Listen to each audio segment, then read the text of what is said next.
नमस्कार दोस्तों, आपका स्वागत है।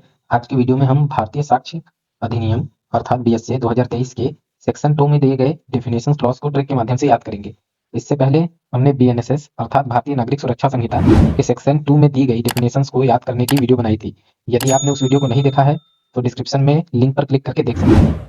बीएसए के सेक्शन 2 के डेफिनेशंस को देखने से पहले हम शॉर्ट में बीएसए के बारे में थोड़ा जान लेते हैं। तो भारतीय साक्ष्य अधिनियम 2023 इंडियन एविडेंस एक्ट 1872 को रिपील करके लागू किया गया और भारतीय साक्ष्य अधिनियम जिसे शॉर्ट फॉर्म बीएसए है, ये 2023 का एक्ट नंबर 47 है और इसके अलावा इसको प्रेसिडेंट ने 25 दिसंबर 2023 को अपना एसेंट दिया था और इसका इन्फोर्समेंट डेट है 1 जुलाई 2024। इसमें टोटल 4 पार्ट्स हैं, 170 सेक्शंस हैं और 12 चैप्टर्स में ये डिवाइड है। इसके अलावा इसमें एक शेड्यूल भी है। तो इस प्रकार से हम देख सकते हैं कि पुराने एविडेंस एक्ट में कोई भी शेड्यूल नहीं था और उसमें केवल 3 ही पार्ट थे, लेकिन बीएसए अर्थात भारतीय साक्ष्य अधिनियम 2023 में 4 पार्ट्स हैं और इसमें एक शेड्यूल भी है। तो इस प्रकार से हम अब बीएसए के अर्थात भारतीय साक्ष्य अधिनियम 2023 के सेक्शन 2 को देखते हैं और ट्रिक के माध्यम से उसके सारे डिफिनेशंस को याद करने की कोशिश करते हैं। तो बीएसए के सेक्शन 2 सबसेक्शन 1 के क्लॉज ए में कोर्ट को डिफाइन किया गया है। तो ए फॉर एडवोकेट होता है और एडवोकेट हमेशा कोर्ट में ही काम करता है। तो इस ट्रिक के माध्यम से हम याद करेंगे कि ए फॉर एडवोकेट होता है, एडवोकेट कोर्ट में काम करता है, तो ए में कोर्ट को डिफाइन किया गया है।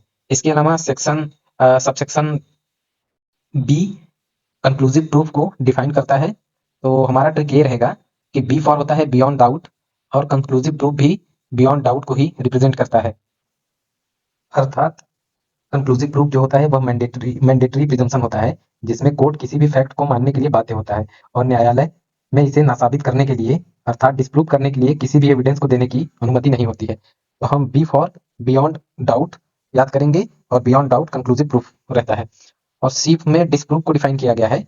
तो सी फॉर होता है कैंसिल और डिस्प्रूव का मतलब भी एक तरीके से कैंसिल होता है। जब जज आपके आर्गुमेंट्स को डिस्प्रूव कर देता है, नहीं मानता है, तो उसको डिस्प्रूव कहा जाता है अर्थात कैंसिल। इसको हम एक और ट्रिक के माध्यम से याद कर सकते हैं कि यहाँ पे डिश आप रेड कलर से देख सकते हैं सिर्फ डिश को, तो एक डिश टीवी होता है और यहाँ सी है, तो हम डिश टीवी देखते हैं। सी फॉर देखना, डिश से डिश टीवी को रिलेट कर लेंगे। इसके अलावा डी में डॉक्यूमेंट को डिफाइन किया गया है। इसको हम सीधे सीधे डी फॉर डॉक्यूमेंट याद कर सकते हैं, लेकिन डी फॉर डॉक्टर होता है और डॉक्टर में भी आप रेड कलर से देख सकते हैं कि यहाँ डीओसी होता है और डॉक्यूमेंट में भी डीओसी होता है। तो इस तरीके से डॉक जो होता है वो डॉक्यूमेंट का शॉर्ट फॉर्म होता है। तो नेक्स्ट डेफिनेशन है एविडेंस की। एविडेंस को डिफाइन किया गया है ई में। इसे हम सीधे सीधे याद कर सकते हैं ई फॉर एविडेंस या ई फॉर इवेंट याद करेंगे हम। और इवेंट को प्रूफ करने के लिए हमें एविडेंस की जरूरत पड़ती है कोर्ट में, तो ई फॉर इवेंट याद करेंगे और किसी भी इवेंट को प्रूफ करने के लिए हमें एविडेंस की जरूरत पड़ती है। अगली डेफिनेशन एफ सब क्लॉज में फैक्ट को डिफाइन किया गया है और फैक्ट को डिफाइन किया गया है फैक्ट एफ फॉर फैक्ट होता है और एफ में फैक्ट को डिफाइन किया गया है। तो दोनों वर्ड एक दूसरे से मिलते जुलते हैं और इसे हम बिना ट्रिक के माध्यम से भी एफ फॉर फैक्ट कर सकते हैं। इसके अलावा अगर हम देखें तो अगली डेफिनेशन सब क्लॉज जी में फैक्ट इन इशू डिसाइड किया गया है, डिफाइन किया गया है। तो फैक्ट इन इशू जो होता है वो किसी भी केस का जिस्ट होता है। तो जी फॉर हम जिस्ट याद करेंगे।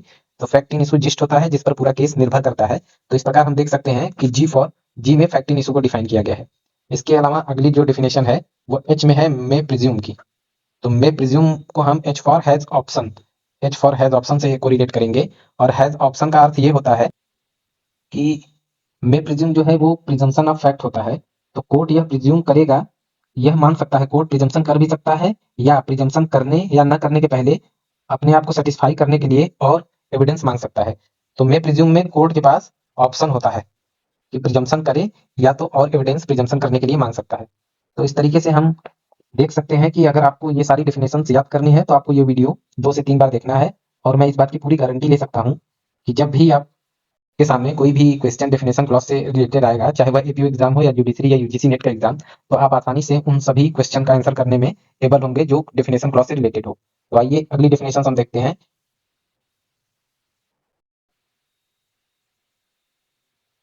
सब क्लॉज आई में नॉट प्रूव्ड को डिफाइन किया गया है। तो नॉट आई फॉर होता है इनसफिशिएंट एविडेंस और जब प्रोसिक्यूशन और डिफेंस दोनों की तरफ से कोई एविडेंस नहीं दिया जाता है तो वो फैक्ट नॉट प्रूव्ड माना जाता है। तो आई फॉर इनसफिशिएंट एविडेंस और आई में नॉट प्रूव्ड को डिफाइन किया गया है।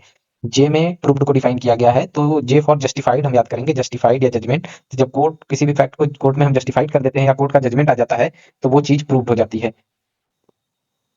सब क्लॉज के में रिलेवेंट को डिफाइन किया गया है, और के फॉर होता है की फैक्ट, और की फैक्ट को हम रिलेट करेंगे रिलेवेंट से, क्योंकि हम ये जानते हैं कि भारतीय साक्ष्य अधिनियम के सेक्शन 3 में ये कह दिया गया है कि एविडेंस में be given of fact in issue and relevant fact, कि कोर्ट में और किसी भी चीज को एज एविडेंस नहीं दिया जाएगा, सिर्फ रिलेवेंट फैक्ट या फैक्ट इन इशू का दिया जाएगा। तो जो चीजें की फैक्ट के रूप में होंगी, हम केवल उन्हीं को एज एविडेंस कोर्ट में प्रोड्यूस कर सकते हैं। तो के फॉर की फैक्ट और के में रिलेवेंट को डिफाइन किया गया है। इसके बाद आखिरी डेफिनेशन जो आई में सेल्फ प्रिज्यूम को डिफाइन किया गया है, और सेल्फ प्रिज्यूम को हम को रिलेट करेंगे अपने ट्रिक लॉ फॉलो करना कंपलसरी होता है। तो सेल्फ प्रिज्यूम में कोर्ट हमेशा लॉ को फॉलो करता है, और कोर्ट के पास ये ऑप्शन नहीं रहता कि प्रिजम्पशन ऑफ लॉ के माध्यम से कि और एविडेंस को मांग सके, क्योंकि वह उस फैक्ट को प्रूफ के रूप में ही स्वीकार कर लेता है जब तक उसे डिस्प्रूव ना कर दिया जाए। तो सेल्फ प्रिज्यूम हमेशा लॉ को फॉलो करके चलता है, और इसमें कंपलसरी फैक्ट को प्रिज्यूम्पशन जो रहता है वो कंपलसरी रहता है। तो इस तरीके से हमने सारी डेफिनेशंस को ट्रिक के माध्यम से देख लिया है, और इस वीडियो को आपको 1 से 2 बार देखना है, सारी डेफिनेशंस आपको आसानी से याद हो जाएंगी। इसी तरीके से और ट्रिक के माध्यम से वीडियो पाने के लिए चैनल को लाइक और सब्सक्राइब करिए। Thank you.